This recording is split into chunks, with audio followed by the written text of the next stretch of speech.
Well, it's Christmas. Yeah. We're ready for our December edition. Yeah. Are you excited about Christmas? I wouldn't say excited. What would you say? Happy for a break, but not excited for Christmas. Not excited that Christmas is the reason I'm having a break, but happy for a break. I'm not like I don't really care for Christmas. I'm not like anti-Christmas and that. Like I'm just indifferent to it. You know? Yeah, I went through a stage of being very, very Scrooge-like for a few years and got it out of my system. Yeah. And also needed more friends. Fair enough. Yeah, no, for me it's kind of, I'm indifferent. The only part of Christmas I hate is that awkward in between period of Christmas Day and New Year's Day when nothing quite happens and you got like a week of nothingness. Other than that, I just get through it and then carry on with my life in January. Are you excited for our Christmas December edition of the podcast? Yeah, there we go. Yeah, well, let's go for it then. Yeah, as excited as I can be.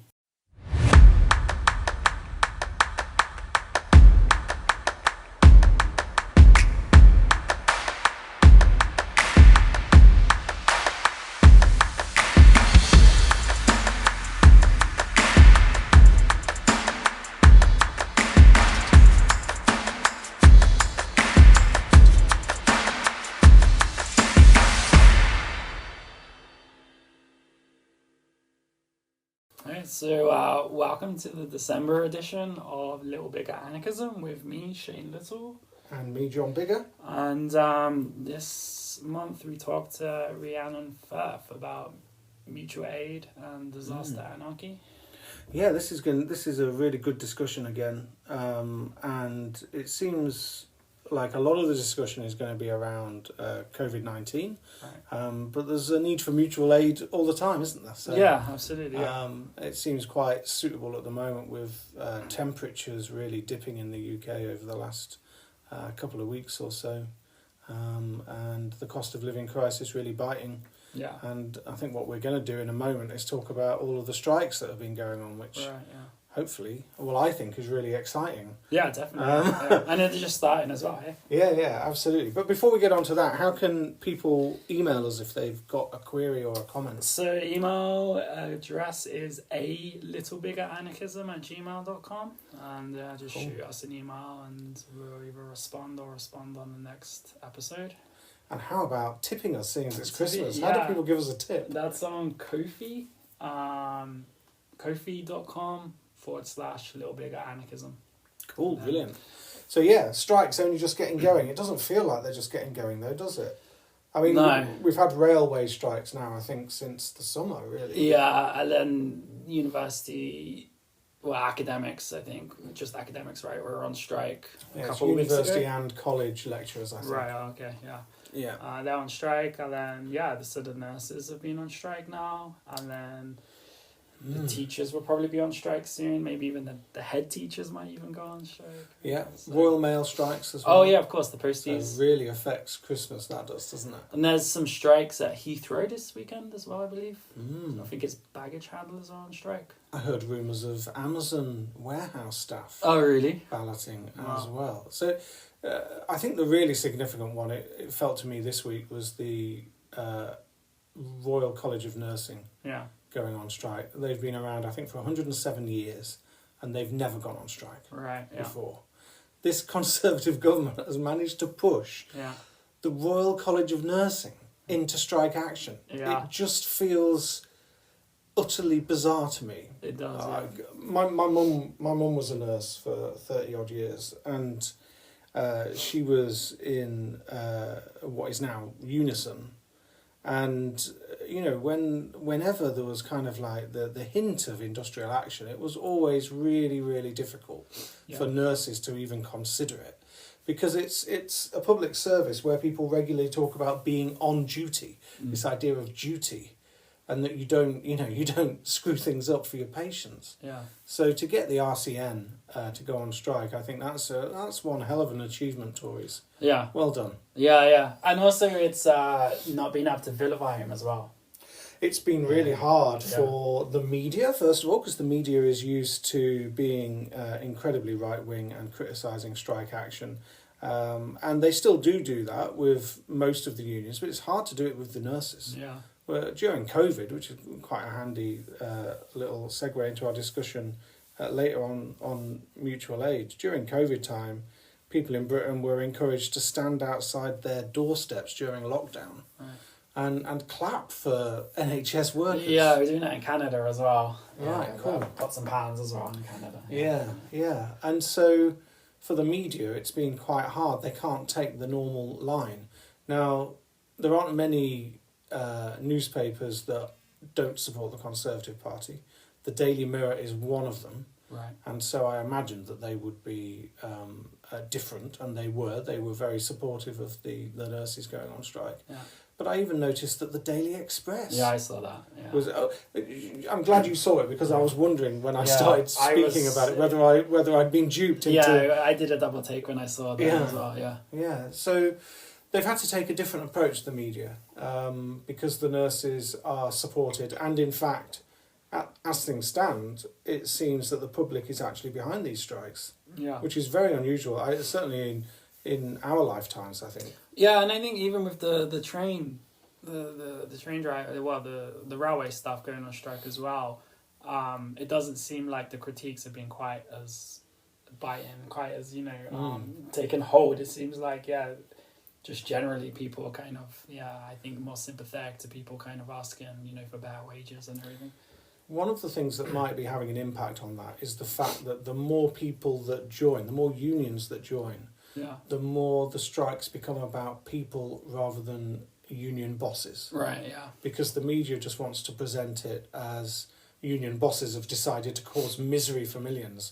Well, if there are millions actually on strike, that becomes a less powerful argument. And Mick Lynch is quite good at highlighting that as well, right? Like he's always saying, like our members and everything, and like kind of always stressing, the they don't get paid during the strike and everything. And I think he's just been fantastic. Like, Mick Lynch is the general secretary of the RMT, which represents railway workers.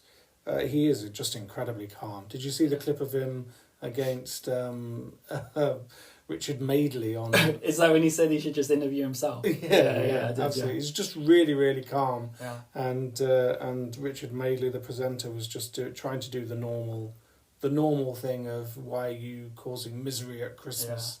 And then they had this little debate about when do you class Christmas as starting and finishing. Just utterly silly discussion. Yeah, I mean, Richard is an utter numpty anyway, isn't he? Like he's out of his depth in that morning show, I think. Well, I think, to be honest, anybody interviewing Mick Lynch is out of their depth if they're trying to catch him out. Yeah.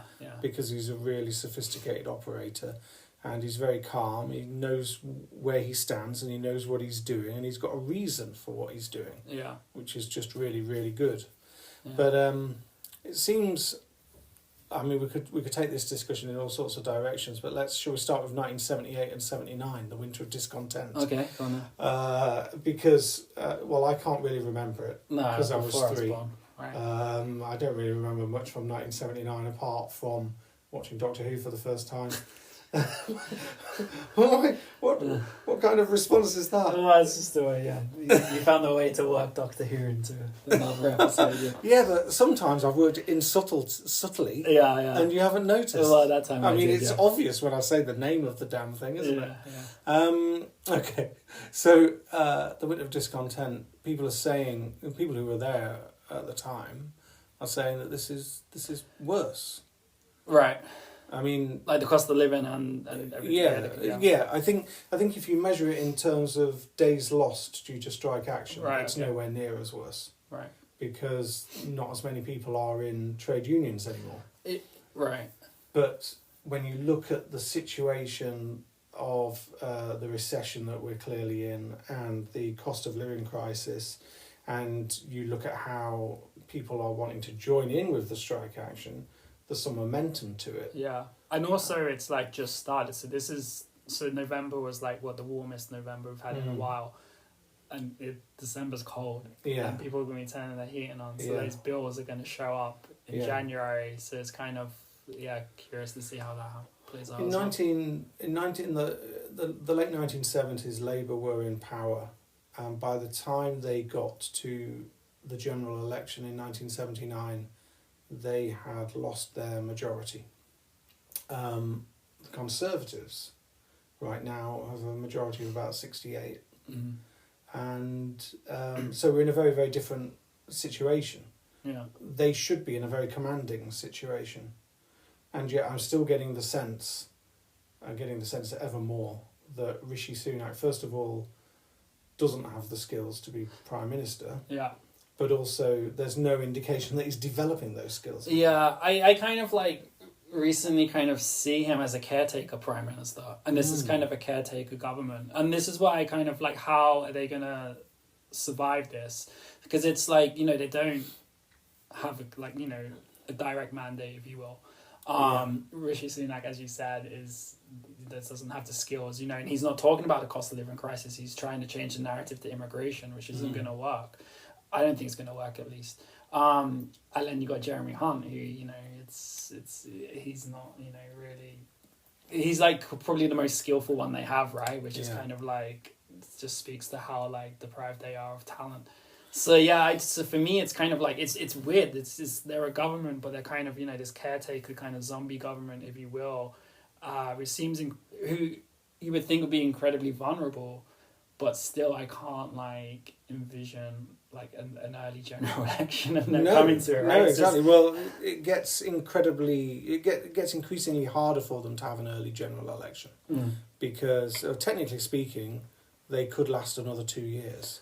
Right. And they've got the majority to be able to last that long. Yeah. But they are lacking in skill. They're lacking in ideas. The attempt to turn the narrative onto immigration might work, but it might not actually get them what they want. Because and when you have like people freezing to death in the channel, like I'm not sure that is gonna work. Like, no, it's gonna be tricky for them because. The people that react to them positively when they say they're going to get tough on immigration are going to say, well, you haven't actually achieved anything. Yeah. And in many ways, I feel it's this idea of being tough on immigration is a lost cause. Yeah. Anyway, because unless you actually literally can build a wall around the coastline of the UK, you're not going to stop it. Yeah. And people have been pushed into taking that route because Britain and France have got so good at detecting people inside the backs of lorries.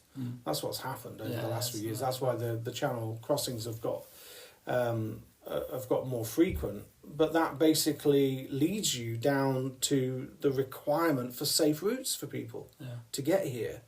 And that is a policy that the right-wing supporters of the Conservative Party will absolutely hate. Yeah. And lots of people in the public will as well, unfortunately. Yeah. So they'll talk tough on immigration, they'll fail at it. Yeah. And so if they turn the narrative towards immigration, that's not necessarily going to do them any good. Yeah. But this idea of the skills of the politicians is interesting in relation to strikes, I think, because we've got a set of politicians who have gone into politics on the back of Thatcherism, which was all about, well, one of the things it was all about, attacking the unions and disengaging with strikes, making it tougher for people to go on strike, but not negotiating. Yeah. And we've got this government that believes in keeping out of this sort of thing. Well, they say that, right? But then, it leaked this week that there was a possibility for the railway workers to make a deal, and the government said no. They shut it down. And this is something I thought was quite interesting because this again hints at their skills. That they're not used to negotiating. The unions are absolutely used to negotiating because they talk to their employers all the time on behalf of their members. But the government doesn't have any real experience of negotiating. They're used to telling people what to do. Yeah, and slashing everything. Yeah. So it's going to be really interesting to see what happens, because surely if they end up negotiating with the Royal College of Nursing and they come up with a deal, first of all, people are going to say, why didn't you do that earlier? Yeah. Because the Royal College of Nursing said, we'll call off our strike, all we want is talks. Yeah. Very reasonable. Yeah. Because they're not a militant union. They've been pushed towards it.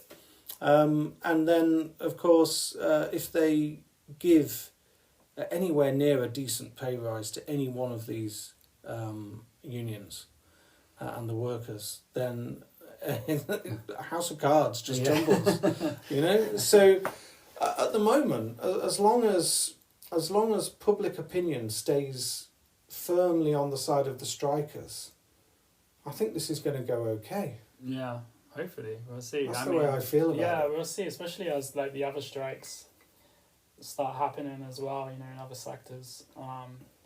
It'd be kind of like, and if they do that and they have to raise wages significantly, then what does that do to their current budget, and then does the country need another budget, and what does that look like? And then, you got a government with no talent. Yeah. So it's kind of, it's interesting, what might happen. Well, I think it's going to go badly for the government. There was a really detailed poll came out at the beginning of last week, kind of middle of the beginning of last week, and it was the kind of poll, they call it an MRP poll. It's kind of quite a sophisticated model that can predict pretty much every constituency, and they're normally accurate. In the run up to the last couple of general elections, they've been really accurate, and it showed the Conservatives dropping down to 69 seats. Oh wow! Yeah. Which would just be amazing out of the 650 available. That's kind of like existential levels. Yeah, really. So like also okay. So like, wanted to get your thoughts on this. So, I've actually been watching Prime Minister Question Times the last couple of weeks. And Rishi Sunak come back to everything Keir Starmer says is, tell your union bosses to call off the strikes. And it doesn't land, but he says it after every, all of his answers is that. And it's kind of like, then, so then it's kind of like, do you see kind of where do you see Starmer in this kind of situation? Because he's kind of caught in the middle a little bit, because he's kind of trying to distance himself from the unions. And he has done that in a way, because Rishi's attacks aren't sticking. But then, how do you think that he would navigate that? So the way that they are approaching this is to imagine that they are in government and to project what they would do if they were in government. Right. And that means he's told his own side not to, people in the shadow cabinet, they've been ordered not to go to picket lines. Right, okay. Because that's taking part in the strike and it's protest, and therefore that's not government action. So they're taking the approach that they have to absolutely talk as if they were in government. And what they're saying to the government is that you should sit around the table and negotiate. Right. Which is a pretty straightforward thing to do. The Conservatives are falling back on a really tired idea, which is Labour are just doing whatever the unions say. Mm. But it's not like that at all, is it? But I think people can see the fact that actually there's tension between the unions and Labour, because the unions very rarely get everything that they want out of having formed the Labour Party and funded it. I know. But also on top of that, we've mentioned heavily so far the Royal College of Nursing and the RMT. Yeah. The Royal College of Nursing has never been affiliated to the Labour Party and has never given them money, as far as I know. Right. The RMT left when Blair became leader of the Labour Party because they were fed up with the direction that he took. So neither of those two unions, which are right at the forefront of this series of disputes, is giving money to Labour. Yeah.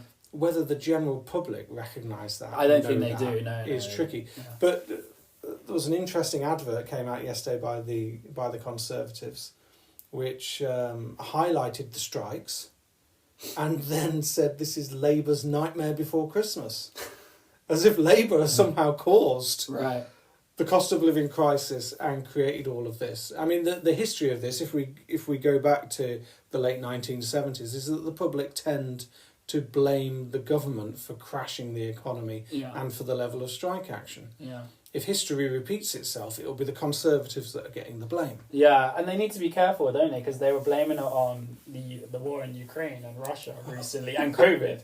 And now it's now people are striking, it's Labour's fault. So they need to be kind of I think that just shows what a mess they are. Yeah, and also the media needs to call that out. Whether the media will or not, I don't know. Yeah, it depends what you look at. But I mean, I think what we have to bear in mind is that the vast majority of people are not paying a great deal of attention to politics. Yeah.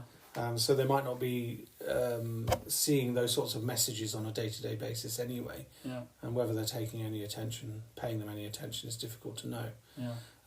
And that's true also of these poll results. It might just be that people who really will vote Conservative are just keeping quiet now. Yeah.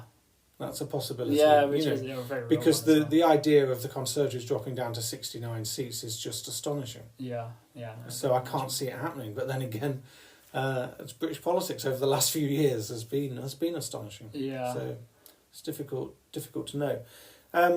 When I actually had an employer and I was a trade union activist, I absolutely loved strikes. And one of the things that I've noticed is the number of people trying to get their nice, warm, cosy message about unions out to the public.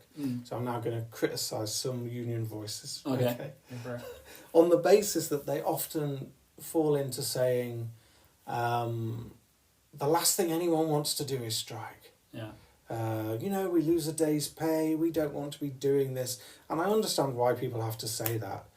But it really grates, because as a trade union activist, and I'm sure lots of trade union activists are doing this right now, they're looking for options to go on strike. Yeah.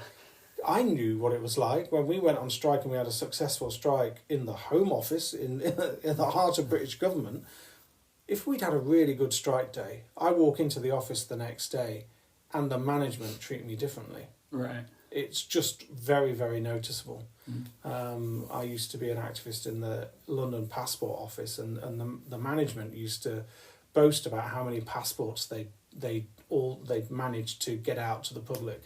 Even though we'd had a strike day, they always used, we still managed to do 400 passports or whatever it was.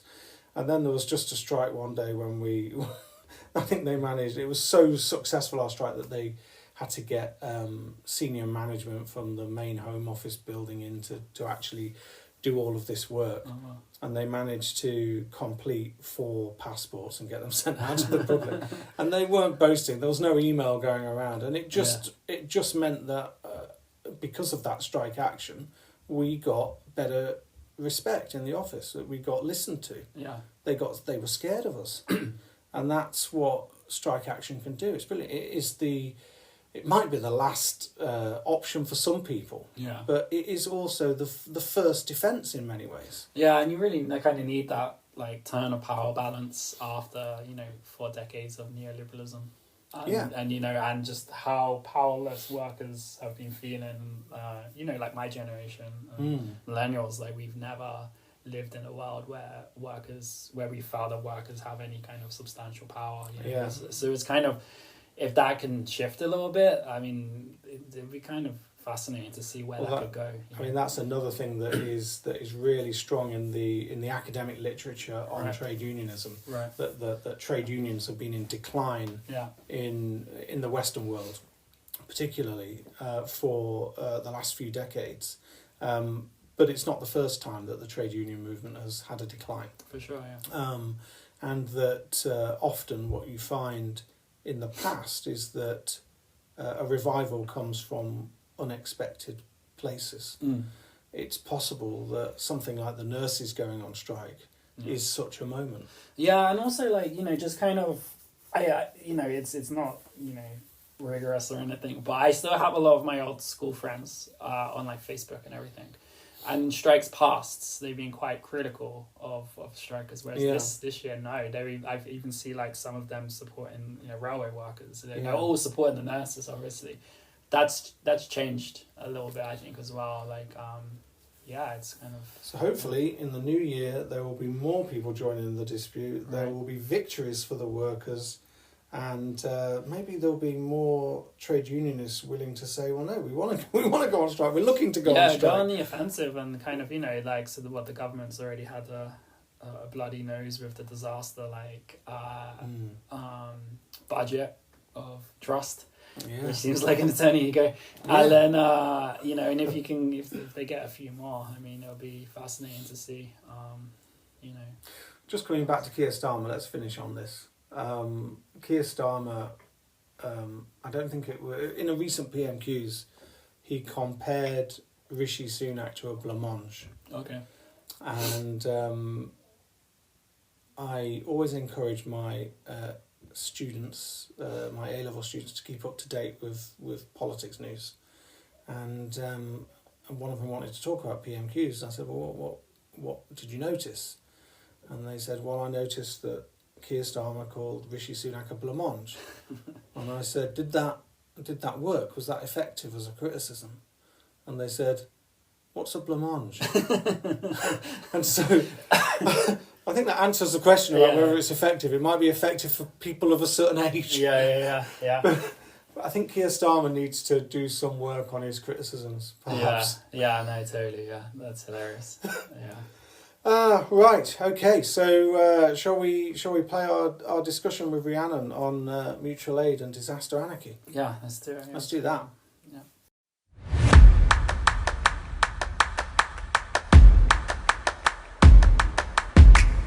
Okay, hello Rhiannon. Hello. I thought a good place to start would be with the title of your book, Disaster Anarchy. And you mentioned in the introduction using that term rather than disaster anarchism, which I think was a really helpful kind of distinction between the two words. Could you explain a bit around that for us, please? Yeah, I mean, so the groups that I studied, the case studies that I looked at were Occupy Sandy and then the mutual aid movement that arose around COVID-19. And I think, especially, I mean, with both those movements, not everybody who was in them would call themselves anarchists by any stretch of the imagination. And I mean, part of the argument of my book is that, you know, mutual aid's becoming a concept that's being increasingly depoliticized and de-radicalized, and also that's almost part of sort of purposeful government policies to, you know, encourage and recuperate sort of non-radical forms of mutual aid. But the reason I called it disaster anarchy is because I do think there's a helpful distinction to be made in the way people organise generally, but as social movements, I suppose, but around disasters as well, between sort of non-hierarchical movements that embrace anarchist ethics and so on, even if they don't necessarily all, you know, even if everyone doesn't agree that they necessarily want to use the term anarchist, if you see what I mean. Yeah, it kind of, in a way, it's more inclusive, is it, to call it anarchy rather than anarchism? It kind of suggests that there are other people involved and perhaps there's, I don't know, maybe less of a political thing going on. Is that a fair thing to say? Yeah, I think so. And I think things can be, I mean, sort of, it's quite a long tradition in anarchism to say that things can be anarchy without necessarily having to be anarchist or embrace anarchist ideology or ethics or anything. And I think that fits with Kropotkin and his distinction between the social and political principles that I talk about in the book, and, you know, his original idea of mutual aid, because Kropotkin applied the idea of mutual aid to sort of animals and Siberian peasants and things like that who didn't use the term themselves, but he saw them as things, this sort of embryonic mode of organizing that was you know, different to the logic of the state, I suppose. And, you know, these animals don't call themselves anarchists, I suppose, but he saw that cooperation was just as important to you know, many animals flourishing as competition, and he used it as a sort of critique of social Darwinists. But I mean, also Colin Ward's sort of anarchy in action, I guess, was a bit of inspiration. Yeah, it makes a lot of sense. And I think I'm interested in talking about the mutual aid in COVID in particular a little bit later, but I wanted to talk also about those case studies that you chose, because actually the mutual aid one is really different, isn't it, from the other two? Why did you choose those three case studies? Well, I only had two case studies I dealt with in depth, really. There was Occupy Sandy and COVID-19 mutual aid, but I do draw a bit on Hurricane Common Ground during Hurricane Katrina and some other disasters in the United States. The the reason the reason I chose them, to be honest, I mean, I don't have this sort of rigorous academic justification for, selecting them as these sort of representative of a thing. It's just sort of opportunistic in a way. So the first one, Occupy Sandy, the reason I studied them was because my boss at the time was working on a project and he had a bit of money, and it was a project on disasters, and he said, you can go to New York and interview some Occupy Sandy people. And I was like, awesome, I'd love to do that. And I went, and it was at the end of a project and the money needed to be used, I think. So, it was a bit rushed and I didn't really have time to think about what my methodology was, and I don't really care about admitting about that, because I'm not like, I don't see myself as this like rigorous, I don't see myself as necessarily a sort of empiricist or rigorous methodologically, because I'm more of a theorist really, but I'm a theorist who's interested in social movements and their theories as well, and to sort of taking the worldviews of social movement practitioners seriously, but not necessarily seeing them as sort of completely representative or some. But anyway, so I went to New York to study Occupy Sandy, and I didn't have a lot of time to even think about what questions I was going to ask people. I had some sort of rough questions, and I was just really interesting, and I didn't expect any of the things I was going to hear. There was, some of the main dynamics were very much about splits in the movement between people who sort of wanted to move towards this NGO model that's sort of got that's quite depoliticized and quite sort of rule-based discourse, and receives funding, and the funding might have conditions attached, and other people who very much wanted it to be an anarchist movement. And there was also government policies which were sort of seemed to be encouraging those splits in the movement. So there was a policy document called the Resilient Social Network that was commissioned by the Department for Homeland Security at the time. That was, the whole document was about how do we recuperate this movement. I mean, they didn't use the language of recuperation, but I mean, it wasn't far off. It's like, how do we integrate them into our whole community approach? The whole community approach being a more hierarchical model. And it's just a really interesting document because it just seems so replete with like contradictions. Every sentence is just this kind of, it's sort of quite typical of third way discourse. I think that they want to sort of have their cake and eat it too. They want people to not complain about the rollback of the neoliberal state, but they want there to be this kind of community resilience and mutual aid where people look after each other. And they sort of said things like the benefit of mutual aid is that it does not foster dependence on aid or something.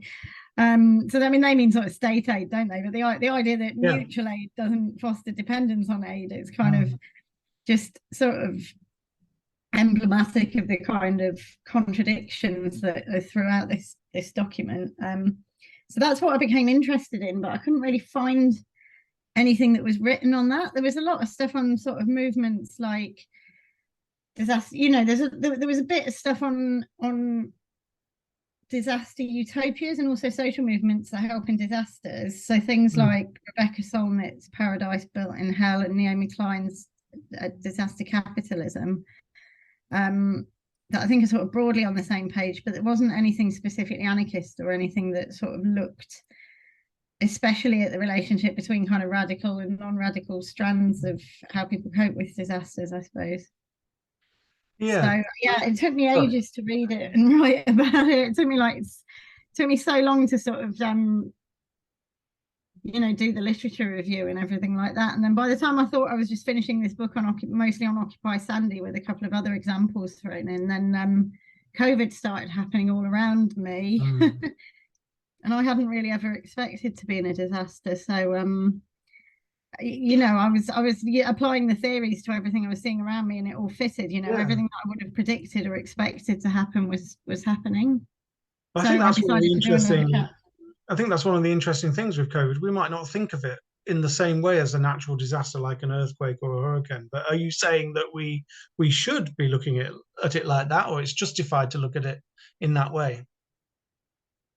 Yeah, I mean, I do make that argument in the book very much. And I basically argue that the whole of capitalism is a disaster, really. And, these kind of crises that we might see as ruptures or, from a mainstream consciousness might see as ruptures or some kind of collapse or something, you know, or a crisis or a disaster, are actually constitutive of capitalism. You know, they're not necessarily natural disasters, they're social disasters, and they're caused by capitalism, and or at least capitalism, you know, an earthquake isn't caused by capitalism, but where buildings are, and the fact that people who are poorer are going to be more unequally impacted, and the way in which risk is distributed and so on, is all about the social system rather than natural disasters.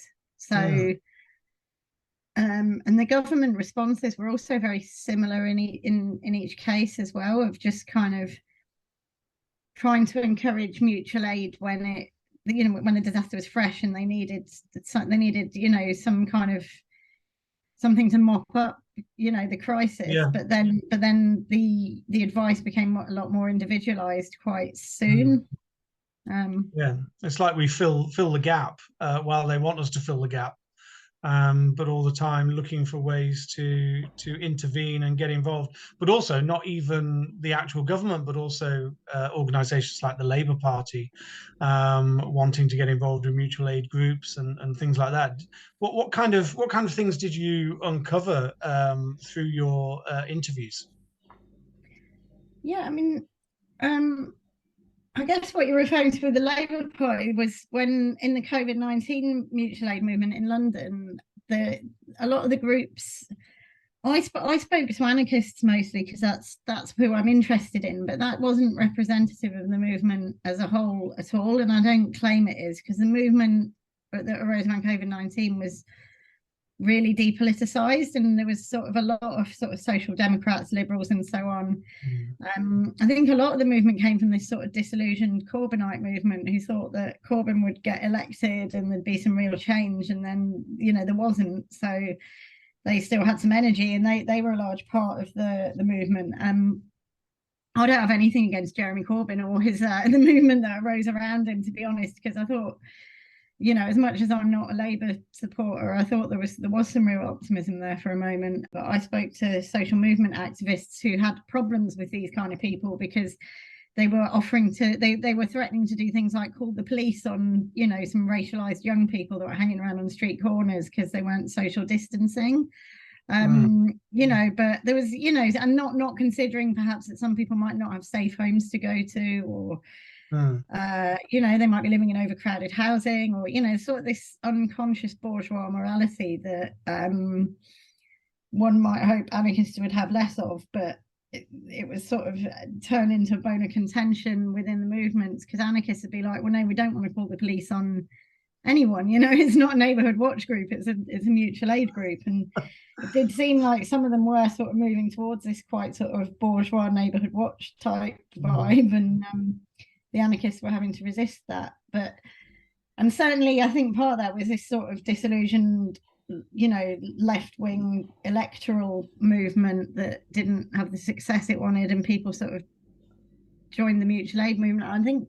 But also there were like explicit Labour Party councillors. Like, for some reason the mutual aid movement was sort of encouraged via a local network, so there was some sort of spontaneous initiatives, and then somebody decided to take charge of it in a sense, or they felt responsible for it in a sense, so they set up this national umbrella website, but that sort of uncritically replicated the territorial categories of the state, because it was sort of encouraging people to organise by borough and ward and postcode and things like that. And so then you'd get these Labour councillors that are like, well, that's my ward, so that's my mutual aid group, and then they'd sort of join and start telling people to get DBS checks and wear fluorescent jackets and things like that. So I get the sense that we're kind of and it was just such a strange time, and obviously none of us have ever gone through anything like it before. We're only just really beginning to pick it apart and start to understand how we're all affected. I think is that fair? Is that fair to say? I mean, I reflect on the fact that I spent lockdown, you know, on my own, and used it to kind of finish my PhD. But one of the contributions that I made was writing about British politics for freedom at the time, and kind of trying to make sense of it month by month doing that. I read something you wrote. I think I'm trying to remember. There was a few things you wrote. A few things, didn't you? I'm pretty sure I referenced them in one of my books. Yeah, you did. And it made me think about my freedom articles, that reference, actually, because it made me think, well, in an unusual time, anarchists are going to be looking at freedom for some kind of steer, and it just emphasized how I have to really be careful what I write and make sure that I'm writing accurately and all the rest of it. I mean, I think about that anyway, but it brought it into sharp relief. But I do feel as though, looking back and reflecting on it all, I'm not sure what I would write if I was now standing back a bit. Do you know what I mean? I feel like we still haven't really got to grips with what was going on. Yeah, perhaps. I mean, it felt like discourse was like really heavily policed by the left as well, didn't it? There was like, you couldn't be critical of like these lockdowns, which I think most anarchists would agree, it's an authoritarian strategy. But there was this idea that if you didn't want that, the only alternative was that you wanted everyone to be sort of running around as these sort of Hobbesian brutes, licking each other's faces and killing each other, killing all the old people with COVID. And that's, it's one or the other.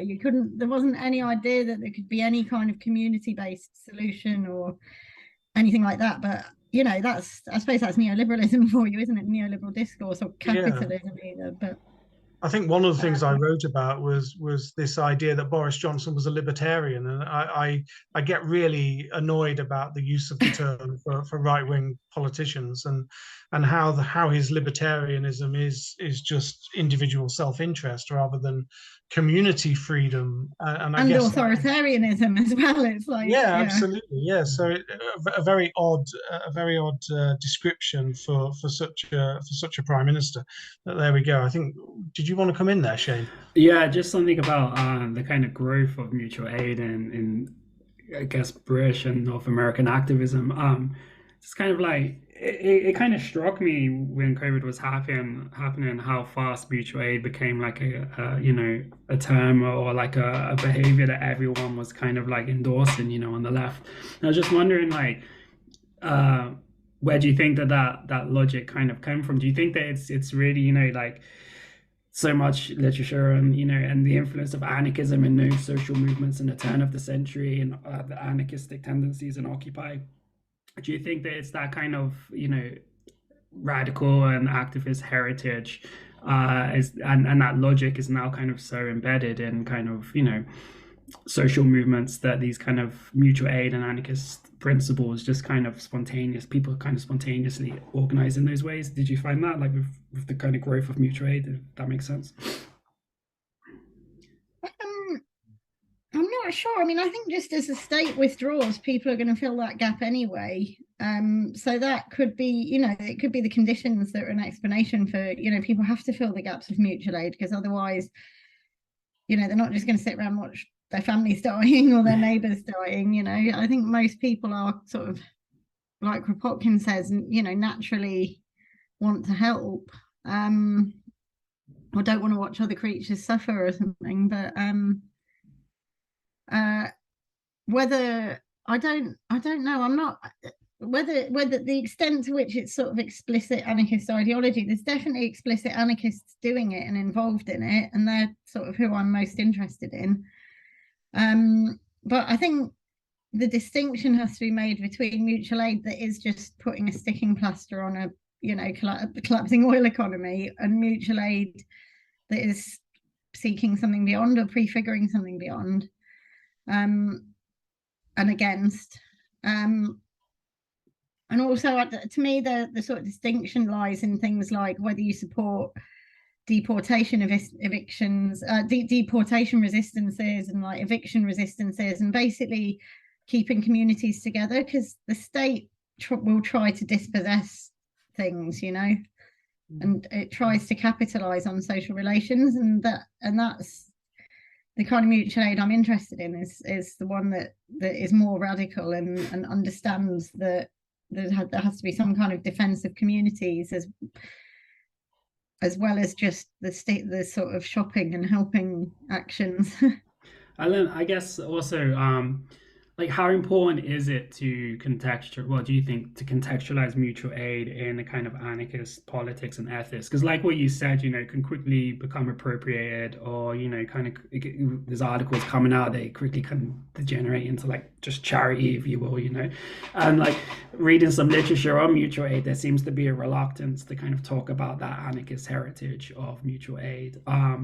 So just kind of like wondering your thoughts on that, like how important is it to stress that, like do you think it's important to kind of for the integrity and like the kind of ethos of mutual aid to kind of push those anarchist principles in it, or do you think it's not really needed?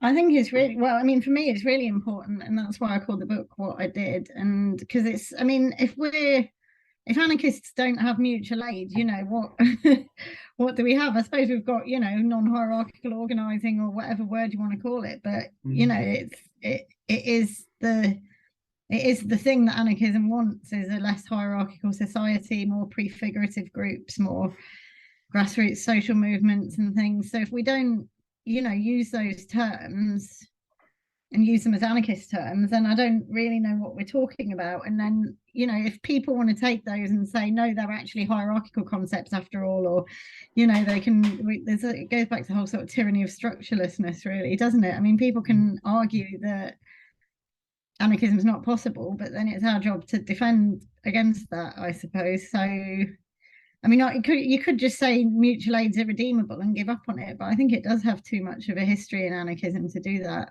really.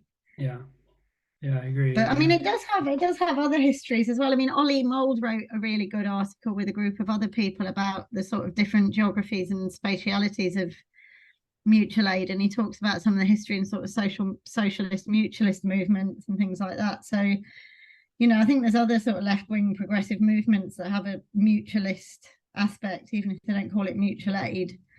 And I think it's possibly important or possible to find ways to connect with those other histories and geographies of sort of mutualism and mutual aid as well, but not to connect to things like the Department for Homeland Security saying how do we integrate mutual aid into our whole community disaster relief effort, with FEMA as a coordinating body?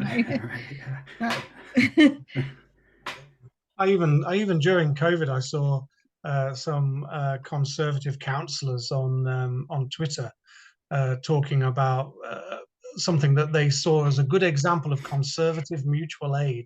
It was just so painful to see them writing that and showing pictures of how they were working in their community without really, I'm assuming, not knowing what they were saying. So what can we learn then? And I suppose I'm thinking, what could those COVID mutual aid groups have done differently to make it more a case of anarchist politics, do you think? I mean, I think like part of anarchist methodology is like, I'm always less interested in what could people do differently, as opposed to what are some really cool stuff that people are doing that could be seen as prefigurative, or something that could be valorized and spread more. Yeah. And one of those things is people who were explicitly anarchist being involved in the anarchist movements, and also having their own wider networks, and like talking with each other in a lot of depth about how can we stop people from calling the police on their neighbors, but without necessarily telling them they have to be anarchists, because there's something also potentially colonizing about maybe going into a Black community and going to their church organ, you should be anarchists, otherwise your beliefs aren't valuable or worthwhile. But there are ways of working and organizing with people which doesn't necessarily involve making them be anarchists, but does involve having boundaries around, we don't call the police on people, and if we do, then I'm leaving the group, or I can't organize with people who want to call the police on young people standing around outside, or yes, whatever. Almost like getting some ground rules, some kind of constitutionalizing in a group to make sure that everyone's on the same kind of got the same kind of principles as it goes along, I guess. Yeah, I mean, that's a typical anarchist position, and sort of the intentional communities movement that I did my PhD on, like not all of them are anarchists either, but you know, they as groups they do, the movement has a distinctly anarchist flavor, and as groups people do constitutionalize and put in place, you know, their procedures for consensus and things like that, but those are sort of places where people make a commitment to be living there for a long time, whereas I think often in disaster situations it's like things can happen so fast that people might not necessarily have time for that, or yeah, I mean, that is tricky, isn't it? Yeah, and you don't necessarily, yeah, I mean, certainly people are working within their communities as well, but they're sort of everyday unintentional communities. Like people don't necessarily sign up to be in a disaster, you know, they're in their community, but they don't sign up to work with you in a disaster. So I think that makes it difficult, and I think that makes it easier for the government to recuperate. But I think just around having some kind of consciousness raising might be an important thing. And the other thing would be like the idea of having a space seems to be really important. So people that had like social centres or squats or something like that they were associated with tended to have more of a sense of a sort of radical community amongst around them that helped them to sort of stay radical in a sense. So there's something about building up in communities now, isn't there, that could be useful for whatever crisis comes along next. And I suppose in this country right now we're facing winter and a cost of living crisis, and I suppose the permanent crisis carries on, doesn't it? And I suppose we need to be ready for the next thing. Yeah, definitely. I mean, but then also recognizing that the next thing there is, you know, the next thing is just, you know, another continuation in the sort of crisis that is capitalism rather than being another rupture. So yeah, certainly trying to put in place anarchist infrastructures in the sense of squats, communities, cooperatives, things like that. The more of those kind of things, the better, I think. And that was one thing I thought Occupy Sandy did really, really well, that I think might have been a bit of a missed opportunity. I mean, I said I didn't really like to look at missed opportunities and things that could have been done differently, but I think one thing I saw in COVID was there were a lot of sort of solidarity funds and things like that which raised money, but they seemed to mostly target it at individuals who needed help, which I can understand because COVID itself was very individualizing. You know, people were locked up on their own and things like that. So when people raised these money in solidarity funds, which were sort of part of the more radical wing of the movement, they tended to direct them to individuals.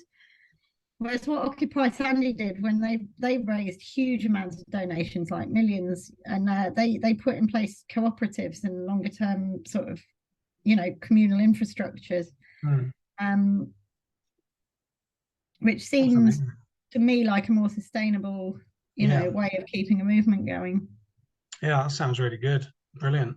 Do you get the sense, though, that we're kind of like one of the stumbling blocks we have is the fact that most people are not brought up to believe anarchist things, and they don't maybe discover anarchist principles, and they expect the state to step in and solve the world's problems, and even when the state is individualizing things, it is still coming in and seemingly trying to solve things. How do we tackle the fact that people expect the state to have a role? I mean, I think people do notice in these disaster situations that the state often isn't there as much as they'd like them to be. I mean, some people might not. Certainly lots of people who got furloughed during COVID were probably really, you know, I mean, that's certainly a way for the state to buy people off, isn't it?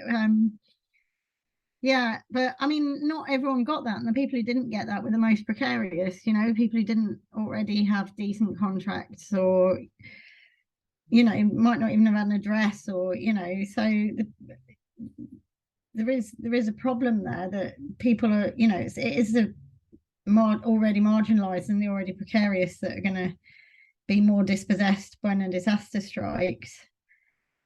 So I don't know, how do you persuade people? I don't know. No, it's tricky, isn't it? I think people are going around doing so that the act, especially with Occupy Sunday, there was a lot of discourse around how this isn't just a disaster, this isn't just a hurricane, it's climate change and things, and raising consciousness around that kind of thing. And like they had some wonderful projects like Sandy storylines, where they had like people's oral histories and things of their areas, and some of these cooperative kind of projects that were put into place afterwards were amazing. There was a little bit of that coming out of COVID, but yeah, I think that's something to be encouraged, I suppose. Just sort of longer term projects that are just quite innovative around. Oh, I hate that word. Why did I just use it? But things that sort of have a sort of pedagogical or consciousness raising function, as well as just a helping function, I think it's useful to emphasize. And also things that defend communities or build communities. Yeah, so it sounds, so when I mentioned whatever crisis comes next, it does seem like we're just permanently in a crisis. You mentioned that being capitalism, which I think is true. It just seems to emphasize to me the idea that we need to be building things up in our communities anyway, and then we're more ready than at least we could be if we're not doing anything, if that makes sense. Yeah, I completely agree with you. And also I think there's a need to resist the idea that the things we need to be building up are some kind of survivalist things, because there is a sort of, especially in America, there's a very sort of survivalist movement. But even here, I had a plumber come around once that told me about how he's getting water filters because he knows that he seemed to perfectly expect that soon there's not going to be any drinking water, and that just I was quite shocked that the plumber was coming around telling me this, that there might not be any safe water to drink, and it will happen quite suddenly, and you need to have a water filter or something, which I'm considering actually. But it just seemed like this quite really panic-ridden survivalist kind of mentality about an individual rather than a community-based solution, I suppose. So but it's understandable again, isn't it? I guess mutual aid as well. In times of disaster, there's paranoia and suspicion, whereas mutual aid tackles that, right? You can kind of tackle the mentality that would bring rise to kind of survivalism, hey?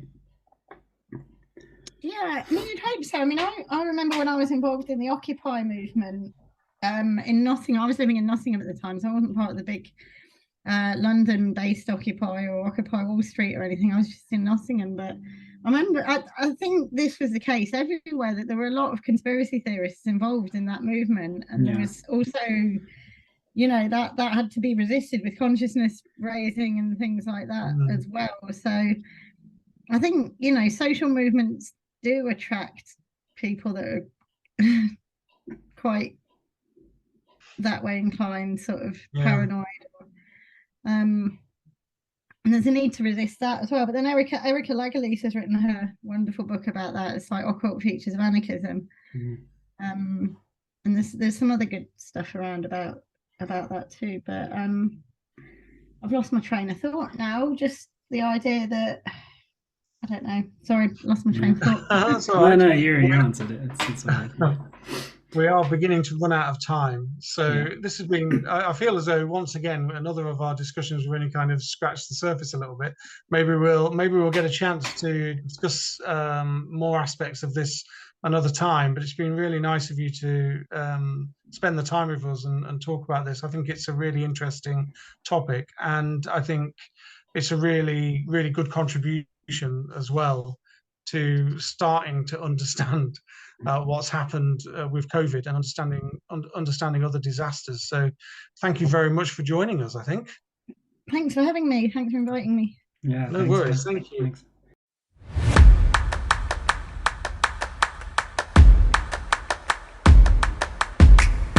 And that concludes the December edition of A Little Bigger Anarchism. We'd like to thank Rhiannon for joining us and discussing her new book.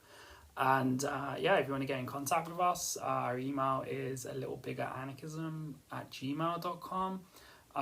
If you could give us a rating on whatever podcast platform you listen to us on, that helps promote the show. And if you want to give us a bit of a kickback, again, it's kofi.com/littlebiggeranarchism. And until the next episode, happy holidays, and we'll see you in the new year.